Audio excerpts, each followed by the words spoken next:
vamos a ver hoy dos temas. Uno que es trasplante de pulmón, que lo vamos a hablar en la segunda parte, que lo va a dar Soledad Ferré. Y después, en la primera parte, vamos a ver un tema que me interesa mucho, que es como comprender un poquito más las interacciones entre el corazón y el pulmón, que es lo que después da lugar a que nosotros podamos interpretar bien el tema de la variación del volumen minuto, de la presión sistólica, y que a veces me da la impresión de que no todos los detalles de ese mecanismo fisiopatológico lo tenemos claro. Así que Lara Carrera, yo le pedí que nos instruya un poquito más en este tema, así que empieza y después seguimos con trasplante de pulmón. Lara, cuando vos quieras. Hola, buenas tardes a todos. Bueno, esta parte de la clase la vamos junto con Federico de Bonis. La primera parte va a empezar él y después yo termino cerrando. Así que Fede, te dejo la palabra. Sí, voy a compartir pantalla. ¿Puedo? Sí, estás habilitado. Perfecto.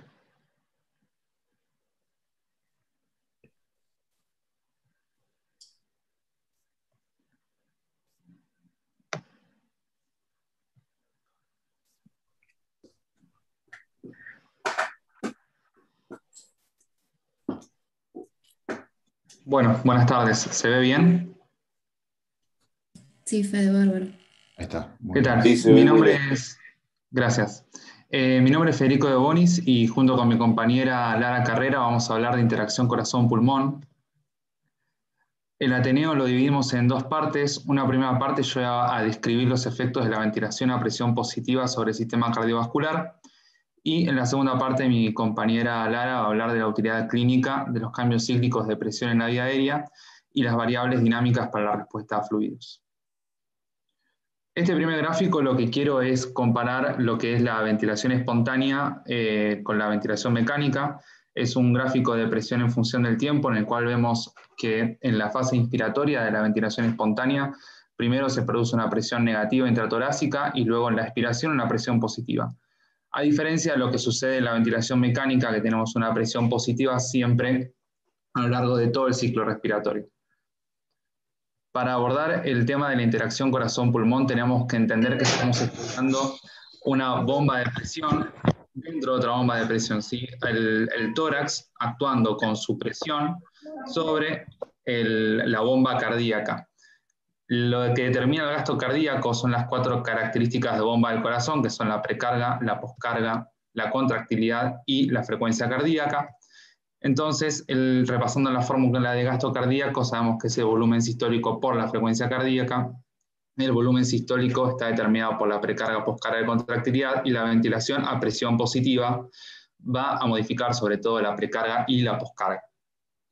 Bueno, repasando un poco el ciclo cardíaco sabemos que consta de 4 fases. Del punto 1 al punto 2 vemos la contracción isovolumétrica, luego vemos la fase de eyección, la relajación isovolumétrica y el periodo de llenado diastólico.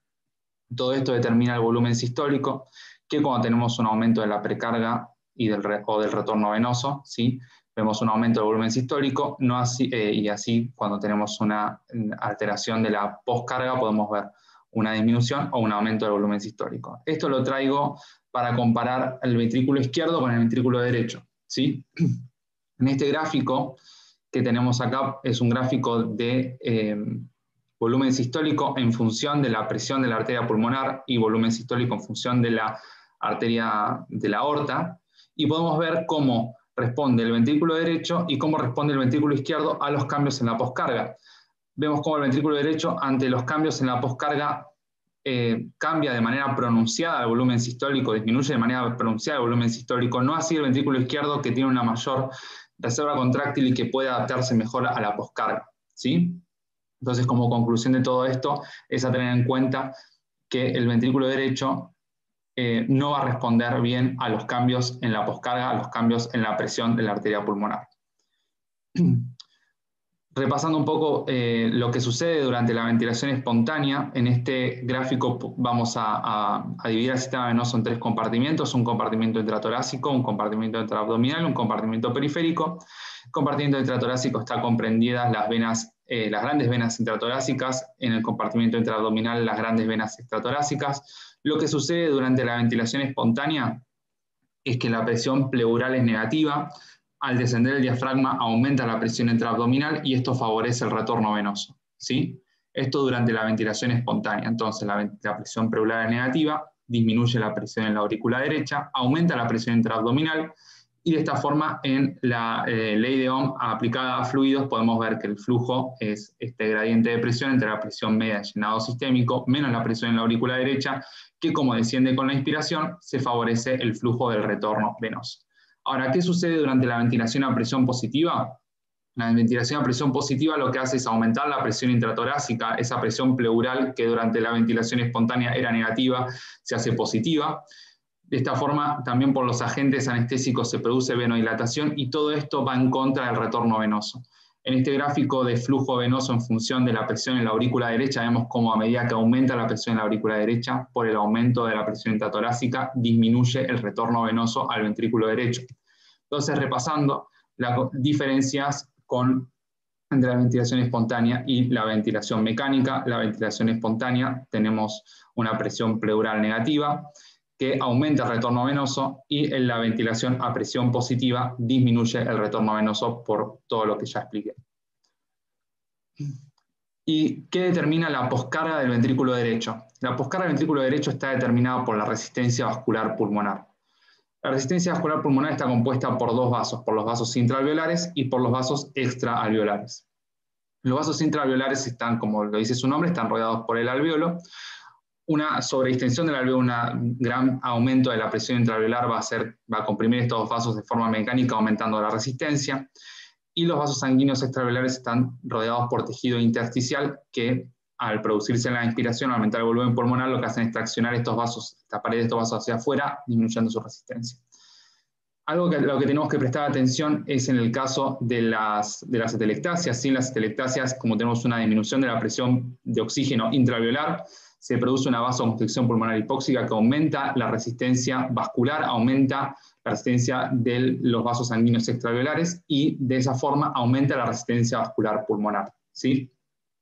Entonces, llevado a este gráfico, en el cual tenemos la resistencia vascular pulmonar en función del volumen pulmonar, podemos ver graficadas las resistencias de los vasos alveolares y de los vasos extraalveolares. Y cómo, cuando nos acercamos a la capacidad pulmonar total, aumenta la resistencia de los vasos alveolares, por lo que yo acabo de explicar, por este fenómeno mecánico, y cómo aumenta la resistencia de los vasos extraalveolares cuando nos acercamos al volumen residual, y esto es por las atelectasias. ¿Sí? Las atelectasias lo que producen es la menor presión de oxígeno, la vasoconstricción pulmonar hipóxica. Entonces, mientras nosotros manejemos los volúmenes y mantengamos la capacidad residual funcional, lo que vamos a tener es una menor resistencia vascular pulmonar, que es lo que buscamos con las maniobras de reclutamiento. Si una maniobra adecuada, escalonada de reclutamiento alveolar, me va a permitir tener una menor resistencia vascular pulmonar y de esa forma el ventrículo derecho no va a tener que trabajar contra una gran poscarga. Bueno, nosotros sabemos que el ventrículo derecho y el ventrículo izquierdo funcionan en serie, ¿sí? Eso nos dice que la precarga del ventrículo izquierdo depende también del retorno venoso del ventrículo derecho. Como dije recién, mantener la capacidad residual funcional será favorable para mantener una adecuada precarga del ventrículo derecho y así la precarga del ventrículo izquierdo. Y el fenómeno de interdependencia ventricular. Sabemos que la sobrecarga del ventrículo derecho puede llevar a una menor precarga del ventrículo izquierdo indirectamente por el volumen telediastólico del ventrículo derecho. Si nosotros distendemos mucho el ventrículo derecho, el tabique interventricular, el septum interventricular, lo que va a hacer es abombarse hacia la izquierda, disminuyendo la compliance y el volumen de fin de diástole del ventrículo izquierdo, ¿sí? Esto lo vamos a ver mejor en un ejemplo más adelante. En cuanto a la poscarga del ventrículo izquierdo, para eso tenemos que entender que la poscarga es la tensión soportada por las fibras de la pared ventricular. Durante la inspiración, en la ventilación espontánea, la presión pleural negativa, por decirlo de alguna forma, aumenta la tensión de la pared, lo que aumenta la poscarga del ventrículo izquierdo. A diferencia de lo que sucede en la ventilación a presión positiva, la cual disminuye la poscarga del ventrículo izquierdo. Esto lo podemos ver reflejado en esta fórmula de presión transmural, que es la presión transmural de la aorta, así que es la presión intravascular menos la presión pleural, ¿sí? Como la ventilación espontánea en la inspiración se lleva a cabo una presión pleural negativa, esta presión transmural en proporción aumenta. En conclusión, durante la ventilación mecánica tenemos una menor poscarga del ventrículo izquierdo. Bueno, algunos escenarios clínicos, ¿sí? 3 escenarios clínicos en los cuales podemos ver aplicada esta relación, interacción corazón-pulmón. Por un lado, en la insuficiencia cardíaca izquierda. Este es el escenario relativamente bueno para el ventrículo izquierdo. Lo que sucede es que tenemos un ventrículo izquierdo que se adapta mal a los aumentos en la poscarga. Como yo acabo de decir, durante la ventilación a presión positiva, disminuye la poscarga del ventrículo izquierdo, por eso el ventrículo izquierdo se va a ver favorecido durante la ventilación mecánica para disminuir su poscarga. Entonces, tenemos el ventrículo izquierdo con una limitada reserva contráctil. Lo que tenemos que evitar durante la anestesia es la bradicardia en estos pacientes, porque, volviendo a la fórmula de gasto cardíaco, que es igual al volumen sistólico por la frecuencia cardíaca, el volumen sistólico, como está determinado por la precarga, la poscarga y la contractilidad, y el corazón tiene una limitada reserva contráctil, disminuir demasiado la frecuencia cardíaca podría llevar a una disminución del gasto cardíaco por esta poca capacidad del ventrículo izquierdo a responder a los aumentos de la poscarga, ¿sí? Por otro lado, algo que tenemos que tener en cuenta es que, de nuevo, no aumentar demasiado la resistencia vascular periférica, por un lado, porque no va a responder bien a la poscarga, y por otro lado, mantener una adecuada presión arterial diastólica para la adecuada perfusión de un ventrículo que es más sensible a la hipoxia.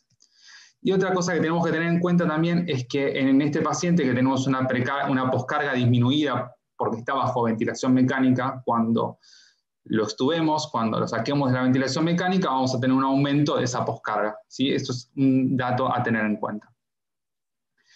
Un escenario bastante malo es el de la estenosis aórtica, ¿sí? Ahora vamos hacia los peores escenarios para la interacción corazón-pulmón.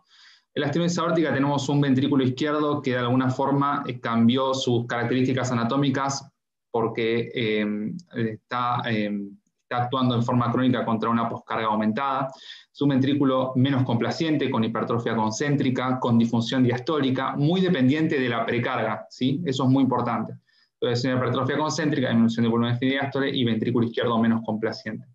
Entonces, ¿qué tenemos que tener en cuenta en la anestesia? Mantener una adecuada precarga. Como dije antes, la ventilación mecánica actúa disminuye el retorno venoso, actúa en contra del retorno venoso. Por lo tanto, tenemos que tener esto en cuenta, asegurar la normovolemia previa a la inducción anestésica, ¿sí? Mantener la presión diastólica, de nuevo, también es un ventrículo muy sensible a la hipoxia y por lo tanto tenemos que tener una adecuada presión diastólica para la adecuada perfusión coronaria. Y quizás uno de los puntos más importantes de la estenosis aórtica es evitar la taquicardia, por 2 razones principalmente. Una razón es porque la taquicardia, el aumento de la frecuencia cardíaca, disminuye el tiempo de llenado diastólico y, como dije, es un ventrículo muy dependiente de la precarga. Y por otro lado, la taquicardia también aumenta el consumo de oxígeno. Entonces, en esta balanza de demanda de oxígeno y oferta de oxígeno, la taquicardia al aumentar la demanda de oxígeno, tenemos que tratar de evitarla lo más posible, ¿sí? De esto se trata de adecuadas técnicas analgésicas.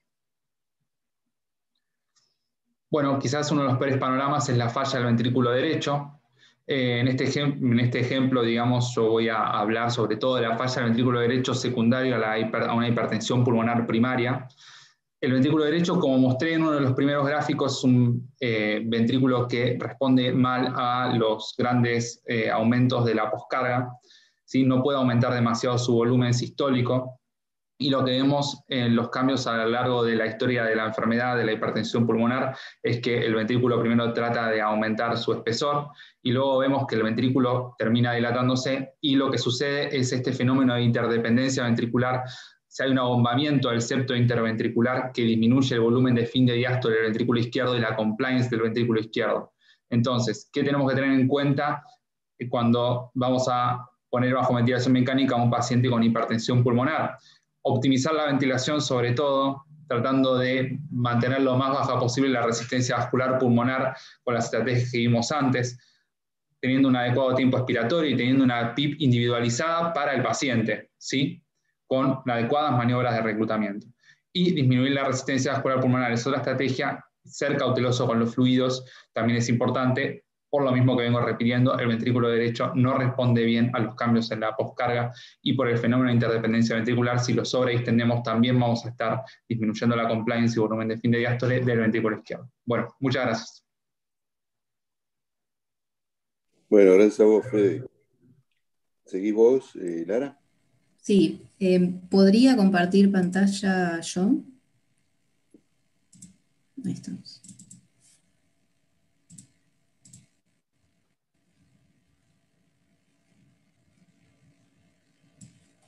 Bien, ¿ahí se ve bien? Sí, perfecto. Sí, muy bien. Bueno, muy bien. Gracias, Fede, por la presentación. Para seguir un poquito con este tema de interacción corazón-pulmón, ahora vamos a hablar en esta segunda parte de monitoreo hemodinámico funcional en pacientes bajo asistencia ventilatoria mecánica. Los objetivos principalmente son comparar un poquito los tipos de monitoreo estático versus el dinámico.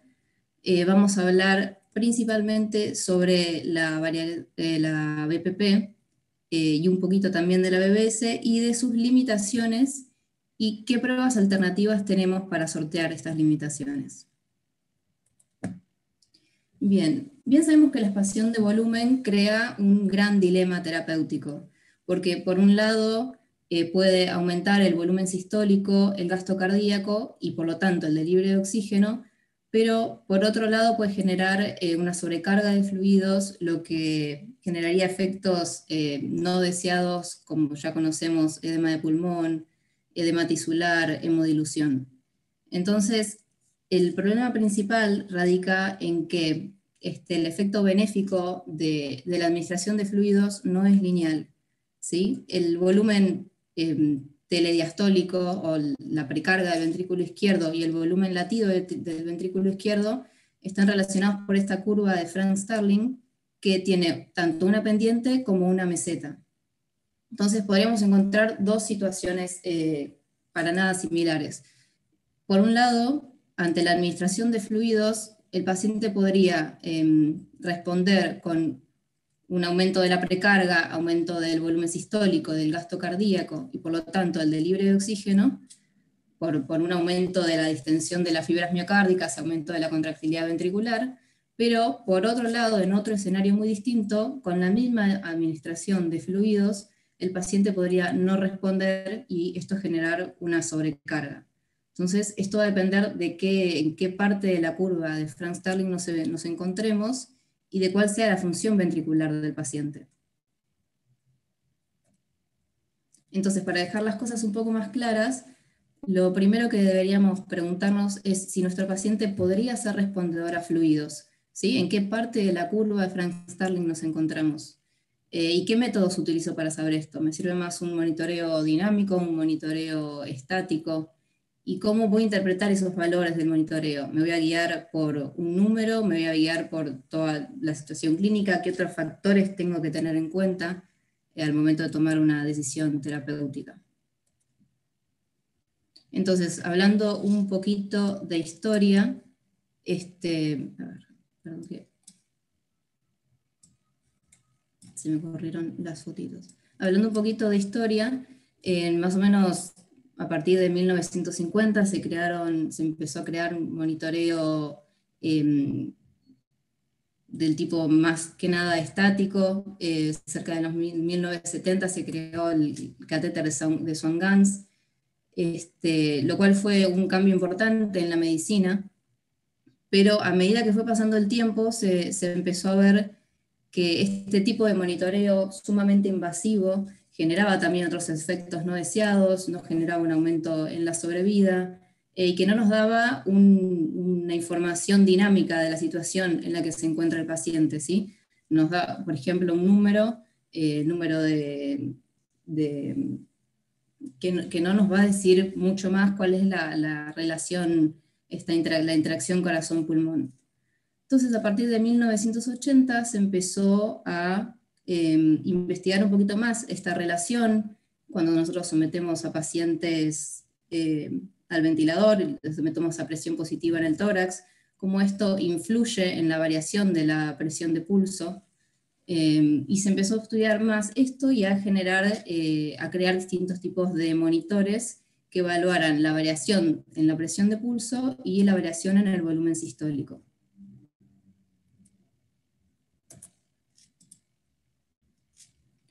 Bien, lo importante de este tipo de monitores nuevos es que son mínimamente invasivos, se basan, como dijimos antes, en la variabilidad de pulso.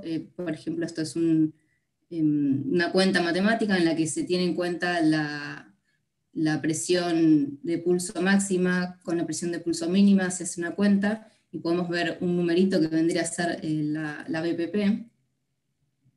Y lo único que requiere es el cateterismo de la arteria radial. Nosotros generalmente eso es lo que hacemos. Es algo realmente simple, es un monitor con el que contamos todos los días en quirófano.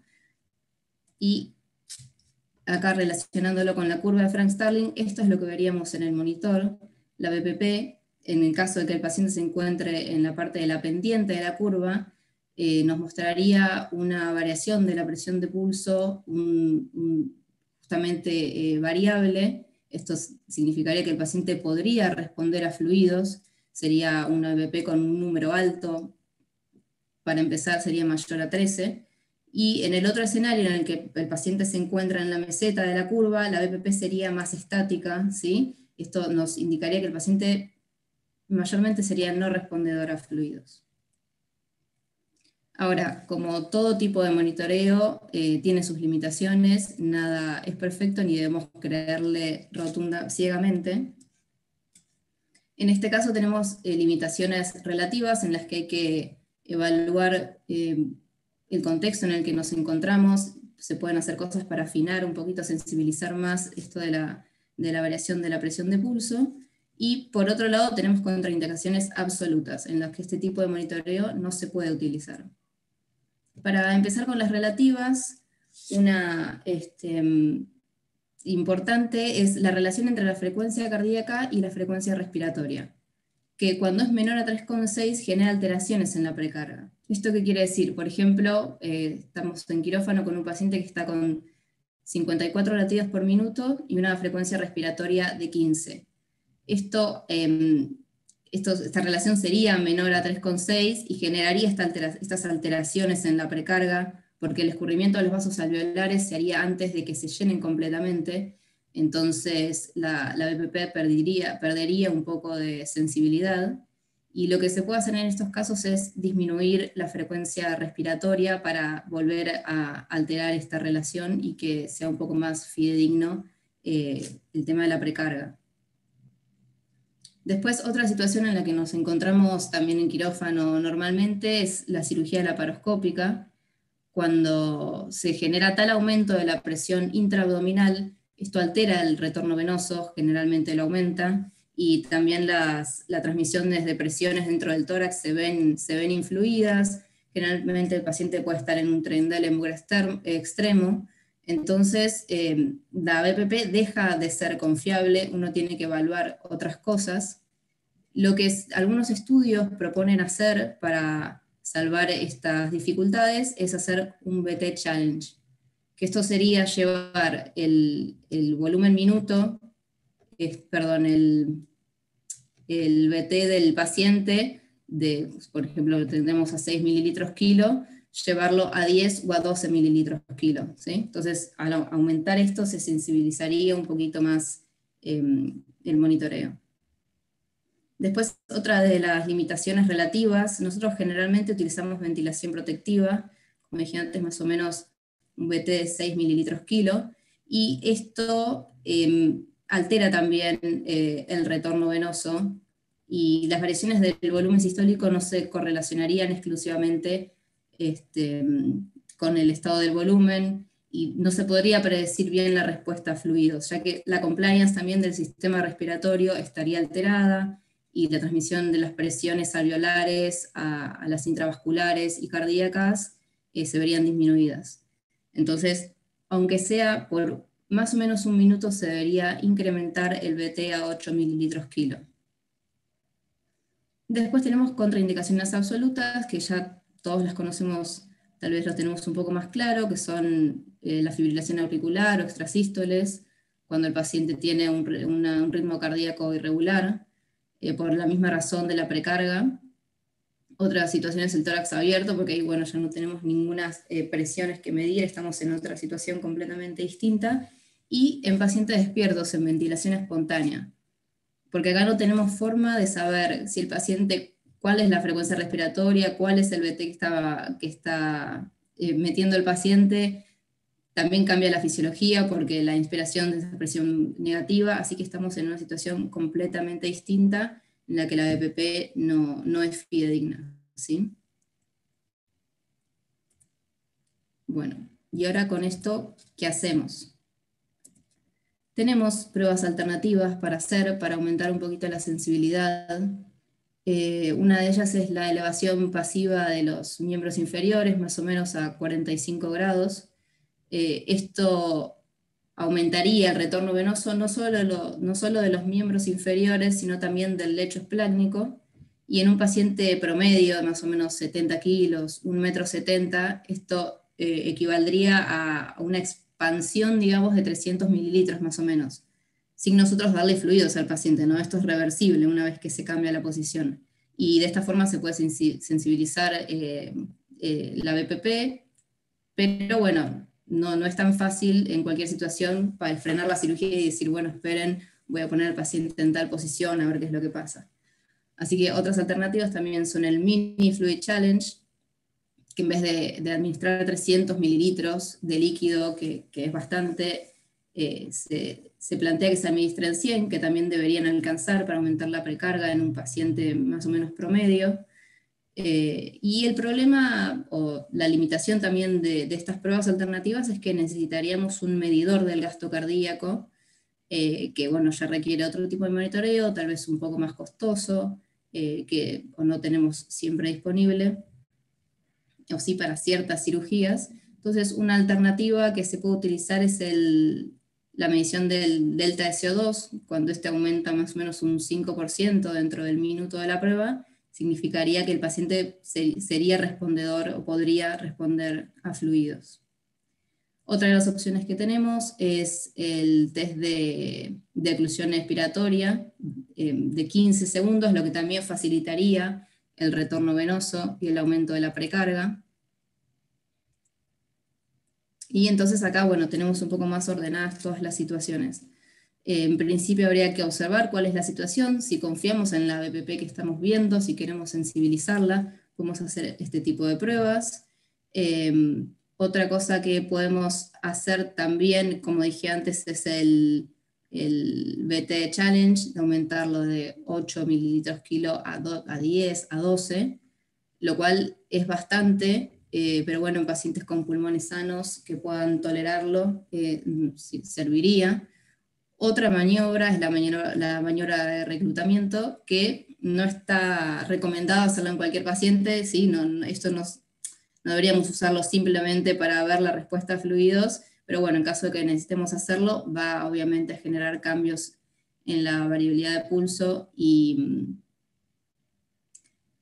nos va a dar también más información, y bueno, el Fluid Challenge y la prueba de oclusión expiratoria. Entonces, acá tenemos un algoritmo. Nos encontramos nosotros, por ejemplo, con nuestro paciente con hipotensión o signos de hipoxia tisular, y por un lado, bueno, nos preguntamos si la hipovolemia es obvia. En este caso no necesitaríamos hacer muchas pruebas, ni sensibilizar, ni mirar la BPP, obviamente haríamos una expansión de volumen, pero si este no es el caso y tenemos dudas, podemos sí tratar de entender en qué parte de la curva de Frank Starling estamos, y si el paciente no está con ventilación espontánea, lógicamente, no tiene arritmias cardíacas o no es una cirugía a tórax abierto, podríamos utilizar la variación de la presión de pulso o la variación del volumen sistólico. Si este es el caso, podemos volver a los test alternativos que nombré recién.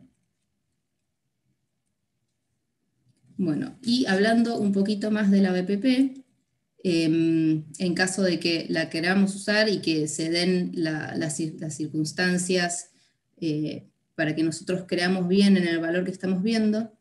Si la BPP es mayor a 13, esto significaría que el paciente podría ser respondedor a fluidos, obviamente que también lo podemos sensibilizar con estos test que nombré recién, y si la BPP es menor a 9, estamos con un BT mayor de 8, ya nos diría que el paciente no sería respondedor a fluidos, ¿sí? Que tal vez lo que estamos necesitando es otra cosa.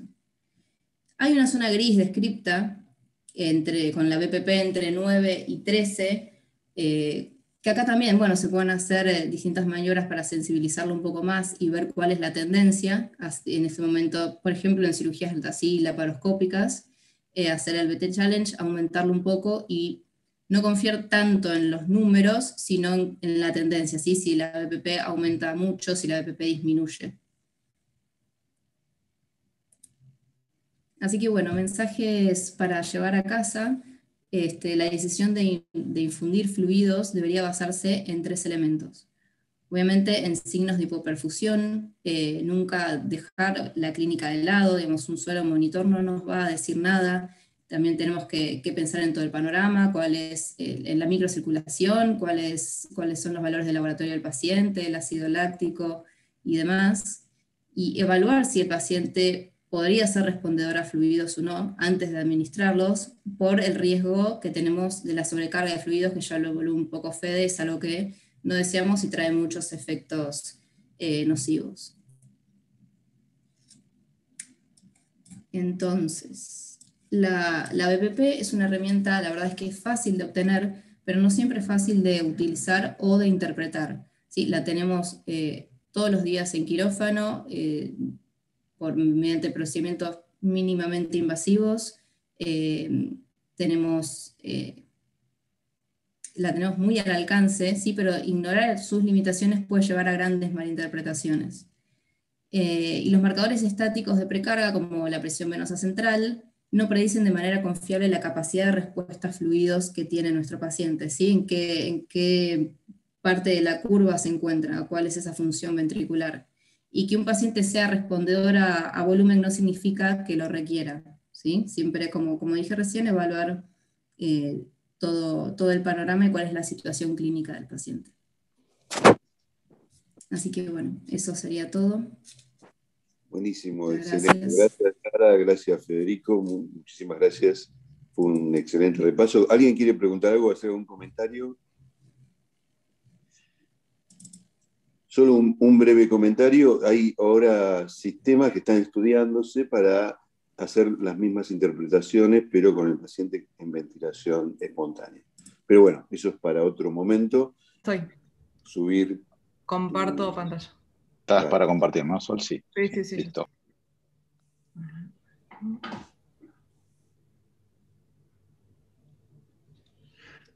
¿Están viendo ahí?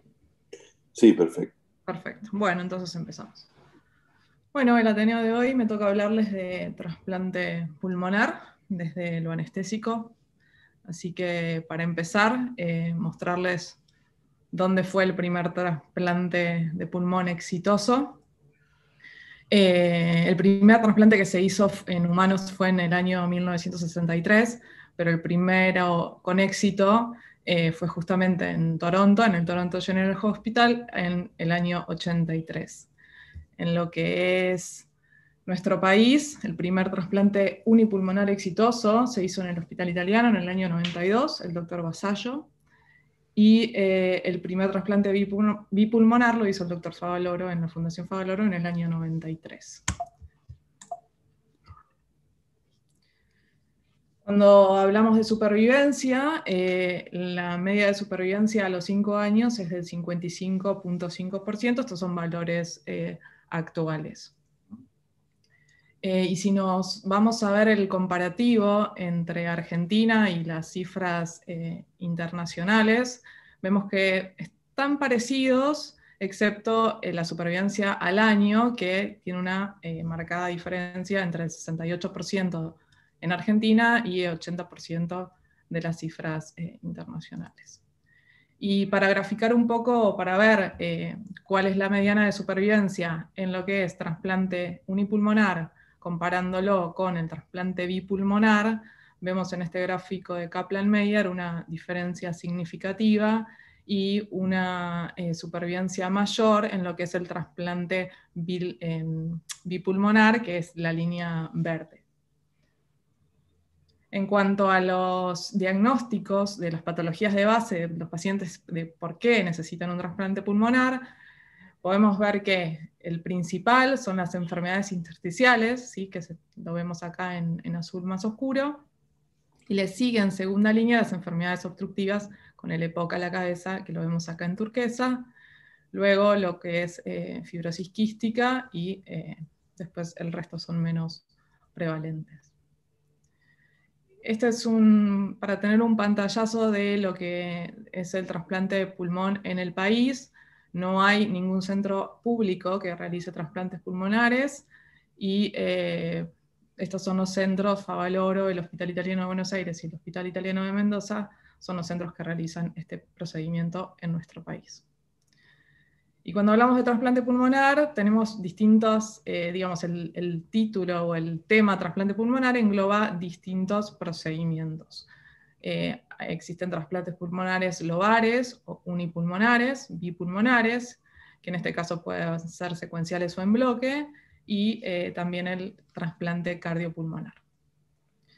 En el caso del unipulmonar, los pacientes que necesitan este tipo de trasplante cursan con enfermedades restrictivas, fibrosis pulmonar idiopática o enfermedades intersticiales, y enfermedades obstructivas, principalmente el EPOC. Y en lo que es el trasplante bipulmonar, las enfermedades que lo requieren son las supurativas, con la fibrosis quística y las bronquiectasias, y los pacientes que tienen hipertensión pulmonar. Ahora sí, vamos a meternos en lo que son las consideraciones anestésicas, luego de esta breve y rápida introducción. ¿Qué tenemos que tener en cuenta en la evaluación prequirúrgica de los pacientes que ingresan en lista de trasplante de pulmón? ¿Sí? Estos pacientes van a ser evaluados por un equipo multidisciplinario a los cuales se les va a hacer evaluación pulmonar, cardíaca, gastrointestinal, múltiples pruebas de laboratorio, sumado a la evaluación prequirúrgica habitual de rutina nuestra de anestesia. Y lo que hay que tener muy presente es que estos pacientes son evaluados en el momento en el que ingresan en lista de espera de trasplante, o en el momento en que se está definiendo o se define la necesidad del procedimiento, y que esto puede, la evaluación prequirúrgica pudo ser hecho en un momento y pueden pasar meses o años hasta que el paciente efectivamente reciba su trasplante. Entonces, en el momento en el que el paciente recibe su trasplante, es decir, que suena el radio de anestesia, radio de guardia, al anestesiólogo que va a realizar el trasplante de pulmón, y que de paso no está mal decir que puede ser en un horario no del todo esperado, hay algunas cuestiones que hay que tener en cuenta y va a haber que pensar. Entonces, es muy importante, no importa la hora que sea, tener una buena planificación de la estrategia y no olvidarnos de que es muy importante tener muy presente el estado actual del paciente. Y acá alarma de nuevo, ¿por qué? Porque el estado actual del paciente puede ser muy diferente del estado del paciente en el momento en el que fue realizada toda la evaluación prequirúrgica multidisciplinaria. Entonces, algunas preguntas que se puede plantear alguien que quiere saber de qué se trata la anestesia en trasplante de pulmón, o mismo el anestesiólogo que va a realizar el trasplante de pulmón, o el residente que está de guardia y va a acompañar al anestesiólogo a hacer el procedimiento, ¿sí? Es cómo voy a hacer la inducción, cómo voy a asegurar la vía aérea, cómo van a ser mis consideraciones anestésicas según qué patología de base tenga el paciente. Este paciente lo puedo hacer, este trasplante, lo puedo hacer con ECMO, sin ECMO, ¿cómo voy a manejarle la ventilación unipulmonar? ¿Y qué cambios en las presiones arteriales pulmonares voy a esperar cuando el cirujano haga el clampeo de la arteria pulmonar? Y una vez que el pulmón esté implantado, ¿cómo lo voy a ventilar? Bueno, vamos a tratar de explicar brevemente qué hacer en cada situación. Entonces, cuando vamos a la planificación de la estrategia, recordar que el paciente fue evaluado en el prequirúrgico, pero a mí en este momento en el cual el anestesiólogo va a planificar cómo va a setear el ventilador, qué parámetros va a tener en cuenta. Es muy importante determinar la patología de base. ¿Es obstructiva, es restrictiva, es supurativa? Bueno, eso me va a determinar cuál es el seteo ventilatorio que yo voy a elegir.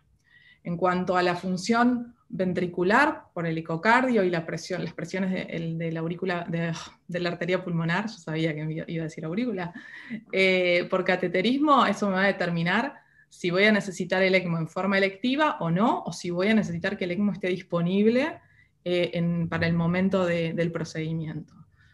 Con el centellograma ventilación-perfusión voy a determinar las próximas cosas que les voy a contar. Y en cuanto a los gases arteriales, es muy importante contar con el basal, porque eso me va a permitir planificar qué parámetros voy a tolerar yo en el intraoperatorio y en el post inmediato.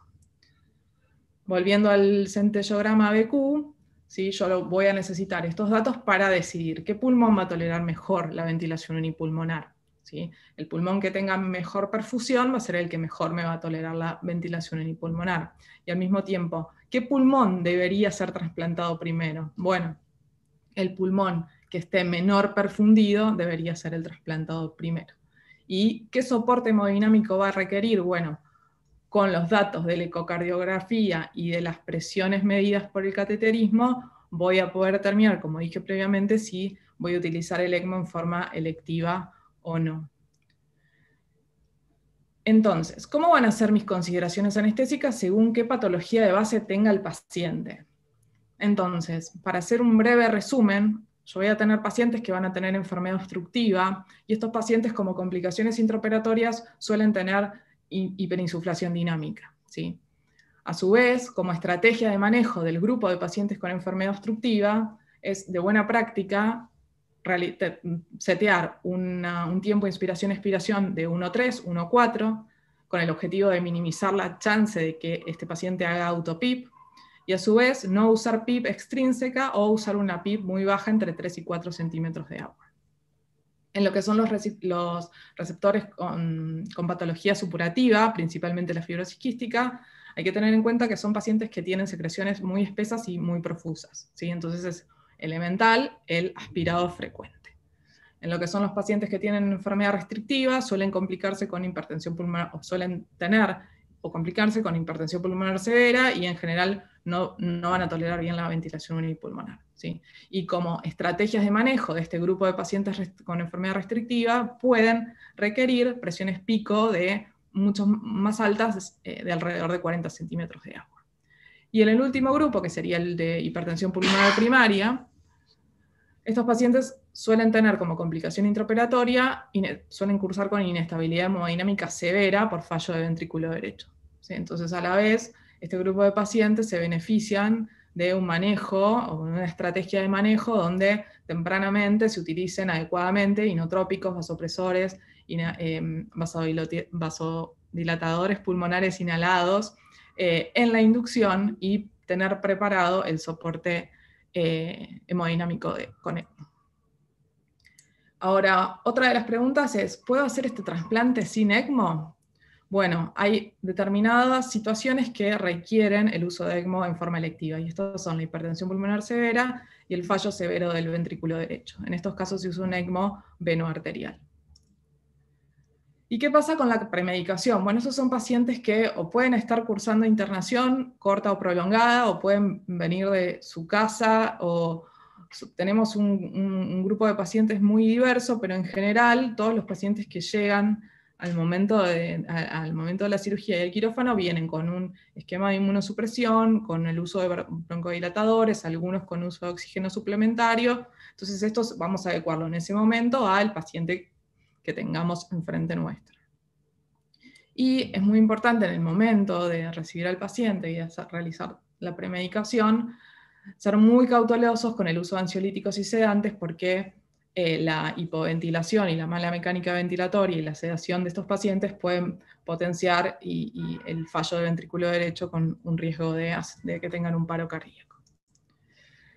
En cuanto al monitoreo, estos pacientes van a requerir el monitoreo básico de cualquier anestesia, sumado a la presión arterial invasiva y la presión venosa central, y a su vez la cateterización de la arteria pulmonar mediante el Swan-Ganz y el uso de ecocardiografía transesofágica.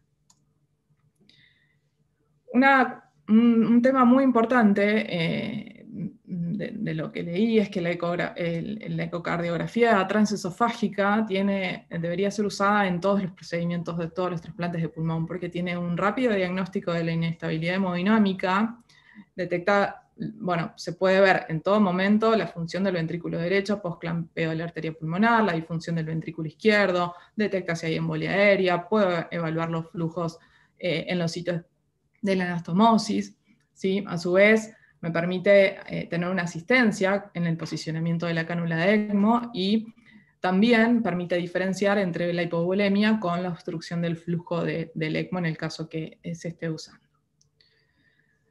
Cuando pasamos a hablar de la inducción anestésica, este es un momento crítico y puede ser potencialmente una bomba a punto de explotar. Y brevemente, para resumir qué pasa en el momento de la inducción anestésica desde la fisiopatología, nosotros estamos utilizando, y esto va de la mano con la clase que tuvimos previamente, ventilación a presión positiva. Esto va a aumentar la presión intratorácica, con consiguiente disminuyo del retorno venoso y aumento de la resistencia vascular pulmonar. Esto me va a disminuir el volumen sistólico del ventrículo derecho, aumentando el volumen de fin de diástole, aumentando la tensión parietal y aumentando el consumo de oxígeno miocárdico de este ventrículo derecho. Esto me va a llevar a tener riesgo de fallo de ventrículo derecho. A su vez, los fármacos inductores anestésicos, todos sabemos que son inotrópicos negativos y a su vez producen vasodilatación sistémica, lo cual va a disminuir el retorno venoso y me va a generar hipotensión arterial. Todo esto va a generar que tenga menor delivery de oxígeno en los tejidos, aumentando el fallo del ventrículo derecho que necesita, que tuvo un aumento en el consumo de oxígeno. Entonces, si a la vez tengo problemas para ventilar o para intubar o no hago una adecuada preoxigenación, ¿sí? Puedo tener una hipoventilación con la consecuente hipercapnia, con la consecuente hipoxemia y acidosis, que esto me va a llevar a aumentar la resistencia vascular pulmonar y voy a tener un loop que va a contribuir con el potencial fallo del ventrículo derecho.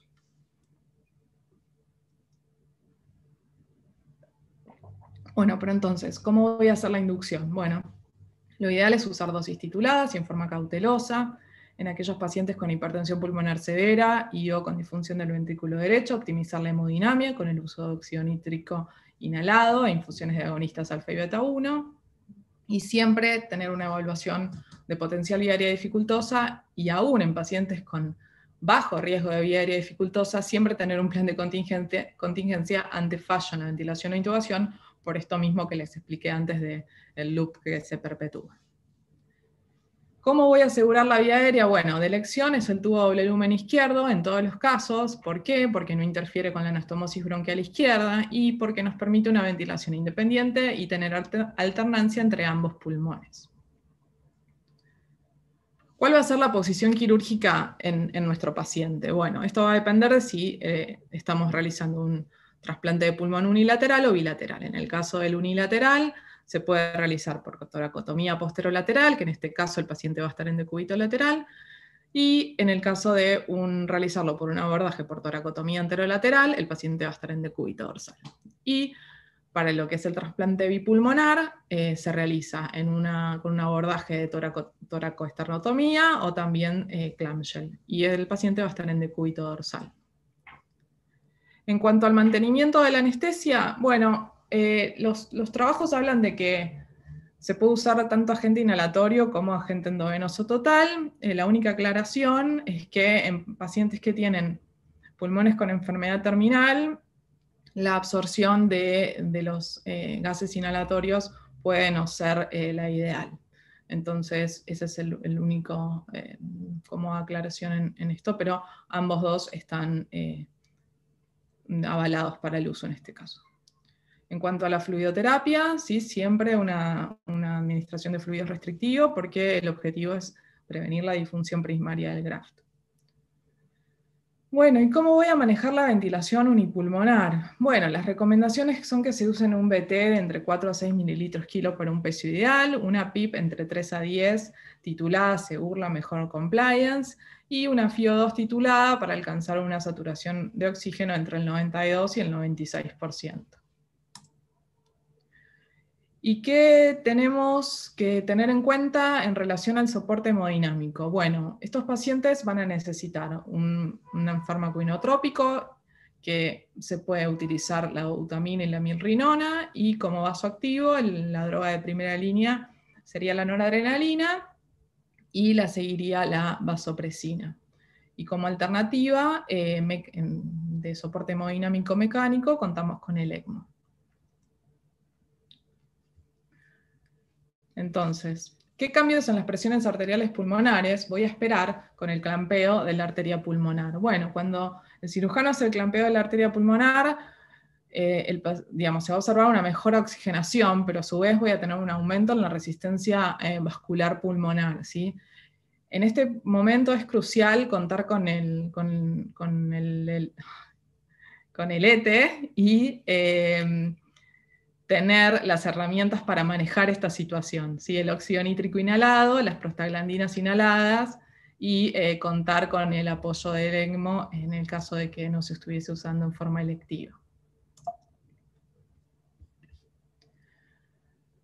Cuando ocurre el desclampeo hay que estar atentos, porque en los primeros 5 a 10 minutos sí hay determinados pasos a seguir desde el manejo anestésico. La recomendación es que se utilice una FiO2 del 21% y un BT protectivo menor a 5 centímetros de agua en estos primeros 5 a 10 minutos. Y bueno, ¿cómo voy a ventilar el pulmón implantado? Bueno, las recomendaciones son varias, pero para hacer un resumen de lo más importante, ¿sí? Hay que tener en cuenta que la recomendación es usar una presión pico menor a 30 centímetros de agua y usar la menor FiO posible para que nos permita mantener una presión arterial de oxígeno de 70 milímetros de mercurio o más. ¿Qué podemos mencionar de los vasodilatadores pulmonares? El óxido nítrico inhalado se usa entre 10 a 40 partes por millón y permite una vasodilatación pulmonar selectiva en áreas ventiladas del pulmón, permitiendo una mejora en la relación ventilación-perfusión y en la oxigenación. Y a su vez, la evidencia demuestra que son importantes en la modulación de la inflamación, en el control del estrés oxidativo, en la permeabilidad y en la coagulación. En cuanto a la analgesia, es muy importante y clave también en este tipo de procedimiento, porque el outcome, el resultado de este procedimiento en parte tiene que ver con que el paciente tenga una adecuada ventilación, una adecuada mecánica respiratoria, y que pueda tener un clearance adecuado de secreciones mediante la tos y realizar respiraciones espontáneas profundas para poder, digamos, hacer el clearance de secreciones. Entonces, dentro de lo que es la anestesia regional, están recomendadas la anestesia peridural, la anestesia peridural y paravertebral, y hay pacientes o hay casos que tienen contraindicaciones y no se puede utilizar. En ese caso contamos con opioides y coadyuvantes. En cuanto a los opioides, acá tenemos un warning porque hay que ser cautelosos, porque el objetivo es que el paciente no tenga dolor, pero a su vez que tenga una buena mecánica ventilatoria. Entonces hay que poner en la balanza y hacer un ajuste muy sutil de la dosis de opioides, como para no contrarrestar el efecto y que el paciente pueda tener un buen clearance de secreciones.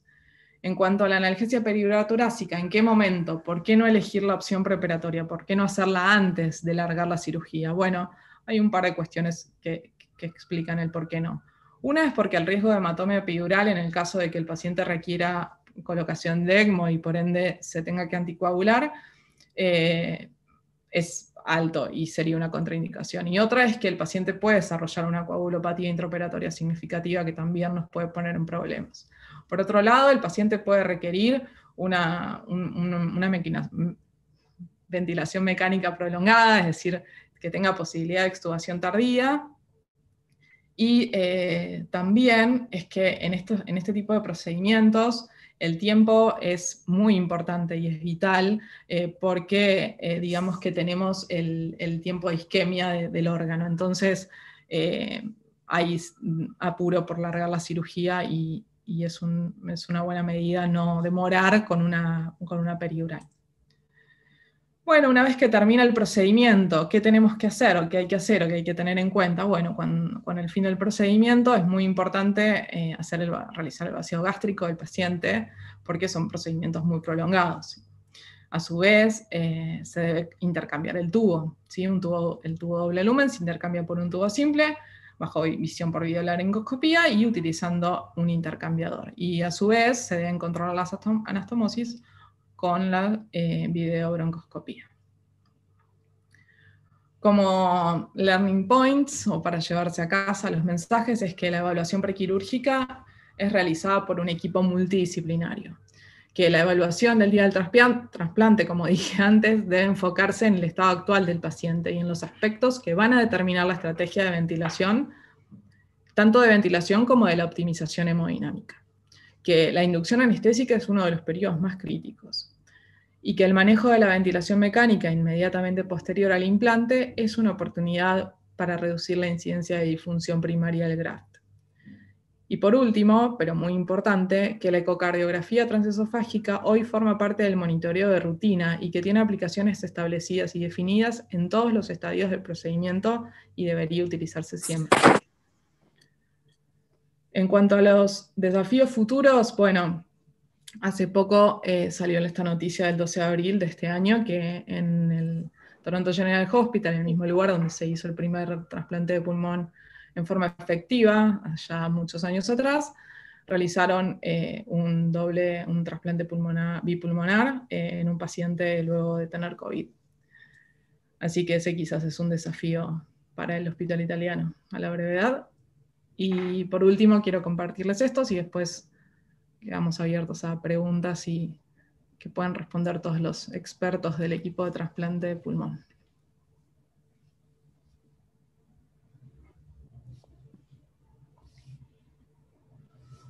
Esto es en el Toronto General Hospital, en un procedimiento que se llama ex vivo,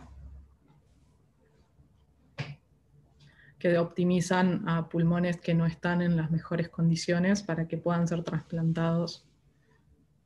Y ahora dejo al doctor Rossi que les explique en detalle.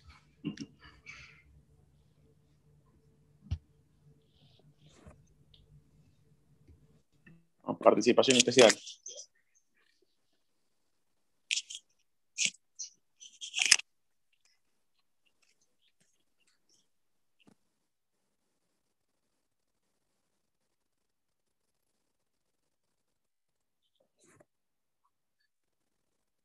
No se te escucha, Matías, estás muteado. A ver. No. Seguimos sin escucharte, ¿no? A ver ahí. Ahora sí. Bueno, lo que les mostraba Sol es un video de Toronto. Lo que hacen en ese procedimiento, que es el trasplante pulmonar ex vivo, el tema es siempre, el problema con este trasplante es la procuración de órganos. 15% de los donantes son aptos para donar pulmón generalmente, y en un medio como el nuestro probablemente el número sea menos. Lo que hacen ellos es ablacionar los donantes marginales y conectarlos a un sistema de ventilación y a un sistema de circulación extracorpórea por generalmente mínimo 4 horas, donde ellos hacen distintas maniobras para intentar mejorar la calidad del pulmón y una vez que pasan esas 4 horas en las que evalúan la funcionalidad del órgano, si el órgano pasa con los criterios mínimos, se usa como si fuese un donante habitual y tienen resultados muy similares similares, iguales a los de un donante habitual. O sea, con esa técnica lograron incrementar muchísimo la cantidad de donantes. Es una técnica muy cara que acá no se usa, pero es una técnica muy interesante.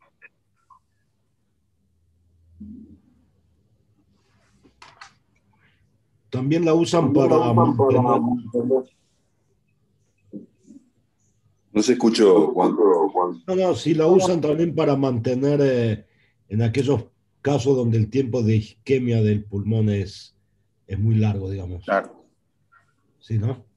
Sí, sí, para minimizar el tiempo de isquemia. E incluso lo hacen para programar los trasplantes. Claro. Para no hacerlos a la madrugada. El tiempo Claro. tiene un tiempo mínimo, pero no un tiempo máximo. Lo mantienen en perfusión. No tienen un techo de tiempo, por lo cual pueden esperar a un horario decente para empezar la cirugía. Perfecto. ¿Hay algo más, Matías, todavía? No, creo que no. ¿Quieres aportar algo más? ¿Alguien quiere hacer alguna pregunta o algún comentario? Sí, Carlos, yo. Sí, Yo. adelante. Sí, ¿qué tal, Soledad? ¿Cómo te va? Te quería hacer un par de acotaciones. No me quedó claro cuando hablaste de la historia de trasplantes en Argentina. No sé si entendí mal. Vos dijiste que no se hizo nunca en hospital público. ¿O no es así? ¿O que ahora no se hace? No, que ahora. ¿Cómo? Que ahora no se hace. Ahí Listo. está, ahí me escuchan bien. Sí. Está bien, está bien. Que ahora actualmente no se hace, no es que nunca se realizó.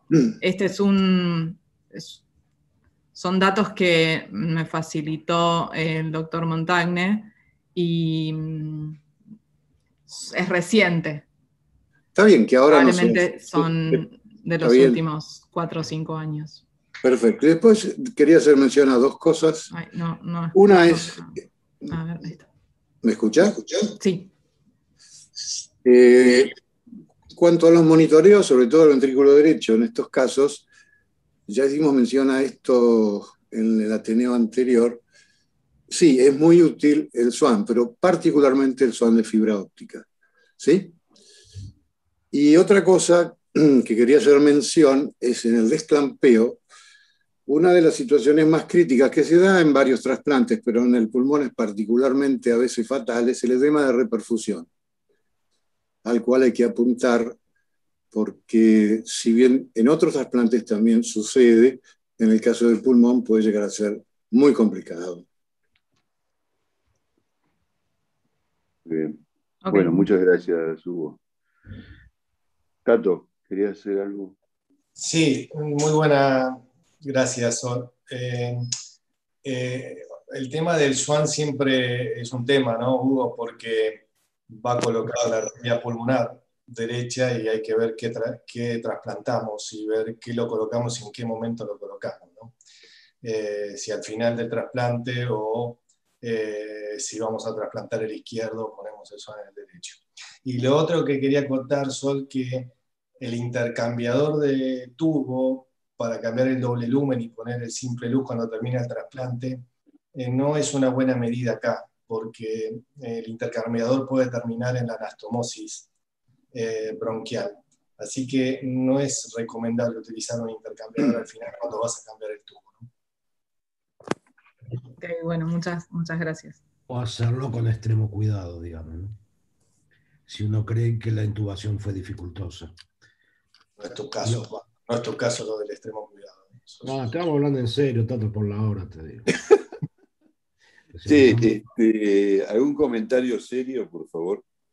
No, yo creo que bueno, fue como un buen resumen de lo que es el trasplante de pulmón, y creo que lo que cambió la evolución del trasplante de pulmón intraoperatorio fue la aparición, por un lado, del ecocardiograma en forma ecotransesofágico, digo, en forma de rutina, continua, lo cual a veces tiene una única contraindicación, que a veces algunos de estos pacientes pueden a veces tener algún tipo de varices, pero no es común. Sí, cuando hicimos el trasplante combinado de pulmón y hígado, no se pudo hacer la ecografía transesofágica porque el paciente tenía varices esofágicas muy importantes, y la otra cosa es la aparición del ECMO.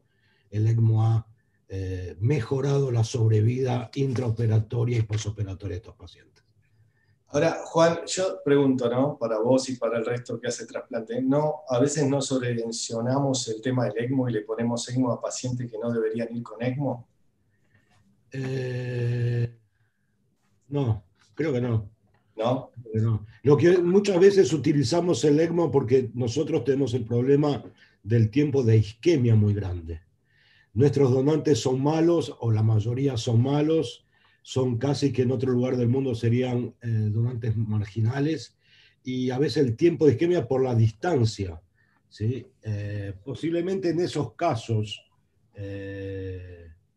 preferimos en los bipulmonares muchas veces usar ECMO cuando quizás no se debería, no tendría una indicación cardiovascular para usarlo, ¿sí? No, yo digo sobre todo en los unipulmonares, que a veces se usa ECMO y me parece que demoramos más tiempo en colocar el ECMO que el beneficio que le trae al paciente, ¿no? Pero, sí, sí, puede ser que en los unipulmonares, nos sentimos más seguros con el ECMO, allá del costo que tiene, ¿no? Más o menos entre 20 y 30 mil dólares.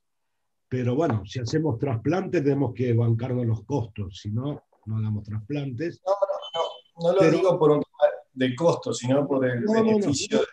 Sí, y el tiempo quirúrgico, sobre todo en nuestro equipo, por quien lo pone, para no hacer juicio de nadie, prolonga mucho el tiempo quirúrgico. Pero sí, en los unipulmonares a veces podría estar, hay muchos de estos pacientes que en otro lugar del mundo se harían sin ECMO, digamos. Bueno, excelente. Hiciste un...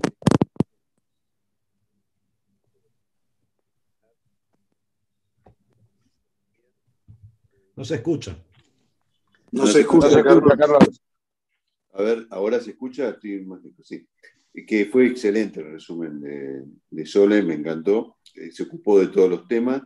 Y como último comentario quería decir que creo que el trasplante pulmonar bilateral secuencial fue para mí la cirugía más compleja en la cual alguna vez participé. Claro, en esa época por ahí no poníamos ECMO, quizás ahora lo facilite algo, pero creo que la cirugía más compleja, ni siquiera un trasplante hepático complejo para mí se puede asimilar a un trasplante pulmonar bilateral, secuencial, que es sí bastante difícil y es mantener vivo a un paciente con un pulmón recién trasplantado, cuando ponen el segundo, con la posibilidad de edema, sangrado, etcétera, etcétera. Así que es una cirugía bastante compleja, el anestesiólogo tiene que estar muy preparado para enfrentarlo, muy atento, hay muchos detalles para tener en cuenta. Muchas veces el trasplante depende de la patología inicial del paciente, cosa que no pasa tanto en el hígado. En algunas cosas sí, en otras no, pero no pasa tanto en el hígado. Así que es una cirugía realmente compleja que se hace en nuestro servicio y que, bueno, sería muy interesante que todo el mundo en algún momento pase por ahí, porque esa sí es una cirugía de alta complejidad, en serio. Bueno, muchas gracias, Sole. Muchas gracias a los chicos que dieron antes, fue excelente la charla. Y nada, si alguien tiene algún comentario que diga, y si no, nos vemos la semana que viene. Quiero... Sí. No. Es una pregunta por lo que dijo Charlie antes, ¿no? Por el Ateneo, digamos. Pero bueno, no sé.